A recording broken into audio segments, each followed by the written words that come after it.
Hello everyone, সবাই কেমন আছো? আশা করছি ভালো আছো। আমিও খুব ভালো আছি। চলে এসেছি আজ তোমাদের সাথে ডিনার নিয়ে। ডিনারে এখন বাজছে 8টা 15, তার মধ্যে ডিনারটা করে নিচ্ছি। এখানে নিয়েছি দুধ কর্নফ্লেক্স আর এখানে নিয়েছি শসা। দুধ কর্নফ্লেক্সের সাথে তো চিনিটা খাওয়া যায়, তার জন্য আমি নিচ্ছি এখানে মধু, ডাবর মধু। আর একটু চিনি ছাড়া খেতে পারা যায় না, তার জন্য আমি একটু মধুটা নিচ্ছি। অনেকে খেতে পারে, তারা না নিলেও চলে, আর আমি খেতে পারি না, তাই এখানে একটু মধুটা নিয়ে নিচ্ছি। আর 8টা 15-র মধ্যে, মানে 8টার মধ্যে ডিনারটা আমি করে নেওয়ার চেষ্টা করি, কিন্তু সব দিন হয়ে ওঠে না। কোনোদিন 8:30টাও বেজে যায়।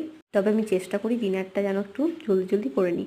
আর এখানে দেখো বোতলে জলটা তো পুরো শেষ করতে হয়েছে, আর একটুখানি বাকি আছে। আর এই জলটা শেষ করতে করতে বাপরে পেটে আমার ফেটে যায়। তোমরাও কটার সময় ডিনার করে নাও আমাকে একটু কমেন্ট করে জানাবে। আর বাইরে আজ প্রচণ্ড বৃষ্টি হচ্ছে। যদি ভালো লাগে আমার ভিডিওটা, একটু লাইক কমেন্ট শেয়ার করে দেবে। বাই।